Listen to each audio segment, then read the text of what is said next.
মা বাবার কথা যদি শুনি তাহলে বিনিময়ে আমরা কি পাবো ধারাবাহিক কয়েকটা শুনবো। এক নাম্বার মা বাবার কথা শোনা সবচেয়ে বড় আমলের মধ্যে একটা, বলি সুবহানাল্লাহ। উত্তম আমল মা বাবার সদাচরণ করা, মা বাবার সাথে ভালো ব্যবহার করা, এটা কি আমল? উত্তম আমল। সহিহ বুখারীর ৫৮১ নম্বর হাদিসের বর্ণনা আব্দুল্লাহ ইবনে মাসউদ রাদিয়াল্লাহু তাআলা আনহু বর্ণনা করেন।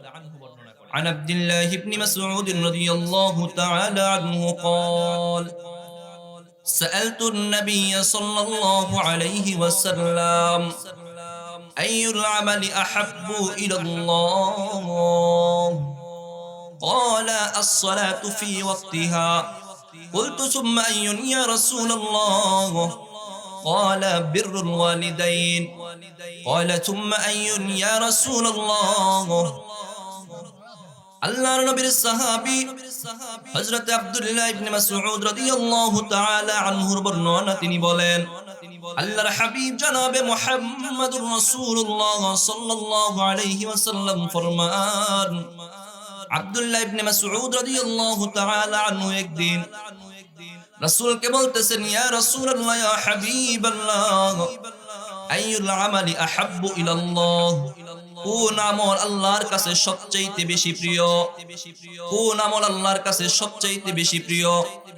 আল্লাহর হাবিব সাল্লাল্লাহু আলাইহি ওয়াসাল্লাম বললেন, আস-সালাতু আলা ওয়াক্তিহা, সময় মতো নামাজ পড়া এটা আল্লাহর কাছে সবচেয়ে পছন্দনীয়। কথা বলেন, আল্লাহর কাছে সবচেয়ে পছন্দনীয় আমল কি? সময় মতো নামাজ পড়া। কুলতু সুম্মা আইয়ুন ইয়া রাসূলুল্লাহ, আব্দুল্লাহ ইবনে মাসউদ রাদিয়াল্লাহু তাআলা আনহু বলেন, আমি বললাম, ইয়া রাসূলুল্লাহ, ইয়া হাবিবাল্লাহ, যথা সময়ে নামাজের পর আল্লাহর কাছে কোন আমলটা তারপরে বেশি প্রিয়? আল্লাহর হাবিব সাল্লাল্লাহু আলাইহি ওয়াসাল্লাম বললেন, বিররুল ওয়ালিদাইন, পিতা মাতার সাথে সদাচরণ করা।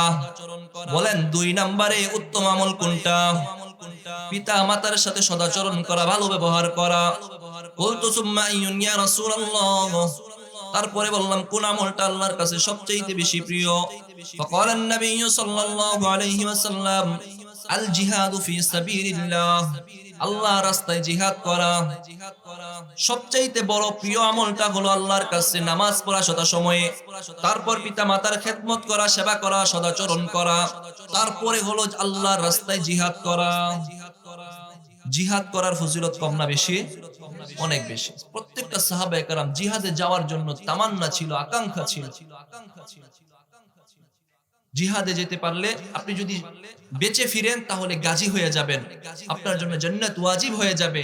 আর যদি মৃত্যুবরণ করেন, নিহত হন, তাহলে আল্লাহ তাআলা শহীদের দরজা মর্তবা দান করবেন। কত ফজিলত! আর এই জিহাদের চেয়েও উত্তম আমল বলা হয়েছে মা বাবার সাথে সদাচরণ করা।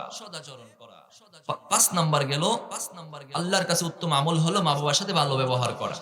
৬ নাম্বার, মা বাবার খেদমত করা দুনিয়াতে এটা সৌভাগ্যের লক্ষণ। কিসের লক্ষণ? সৌভাগ্যের লক্ষণ। আল্লাহর কসম করে বলতে পারি, দুনিয়াতে যদি সৌভাগ্য পেতে চান ২টা আমল করবেন। কয়টা? ২টা। একটা হলো কোরআন তেলাওয়াত করবেন, ২ নাম্বার হলো মা বাবার খেদমত করবেন। এই ২টা ছাড়া সৌভাগ্য অর্জন করা কশ্চিন কালেও সম্ভব। আর যদি সৌভাগ্য পেতে চান তাহলে ২টা জিনিস নিজের ভিতরে ঢুকান। একটা হলো কোরআন তেলাওয়াত ঢুকান, ২ নাম্বার হলো মা বাবার খেদমত করা ঢুকান। ৬ নাম্বার আমরা জানবো মা বাবার খেদমত করা সৌভাগ্যের লক্ষণ।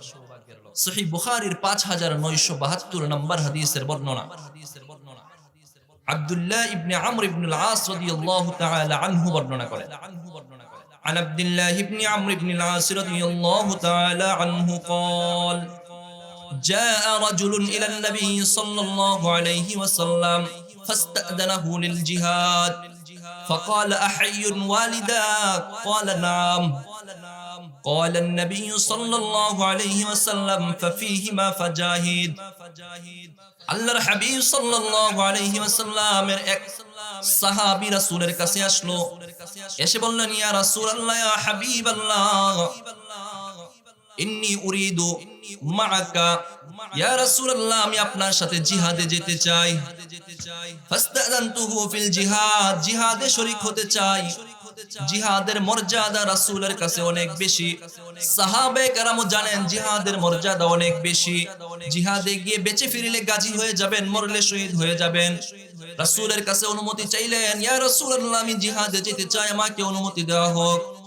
আল্লাহর হাবিব সাল্লাল্লাহু আলাইহি ওয়াসাল্লাম বললেন, আহাইয়ুন ওয়ালিদাক, তোমার মা বাবা কি জীবিত আছেন কিনা? সাহাবী বললেন, নাম ইয়া রাসূলুল্লাহ, ইয়া রাসূলুল্লাহ, ইয়া হাবিবাল্লাহ, আমার মা বাবা জীবিত আছেন। আল্লাহর হাবিব সাল্লাল্লাহু আলাইহি ওয়াসাল্লাম বললেন, ফাফিহিমা ফাজাহিদ, তুমি বাড়িতে গিয়ে মা বাবার খেদমত করো, মা বাবার খেদমত করো, বিনিময়ে আল্লাহ তোমাকে জিহাদের সওয়াব দান করবেন। জিহাদে যাওয়ার অনুমতি দেন নাই, বাড়িতে যাও, খেদমত করো মা বাবার, যেহেতু জীবিত আছেন, তাহলে আল্লাহ তোমাকে জিহাদের সওয়াব দান করবে। কত মর্যাদা না?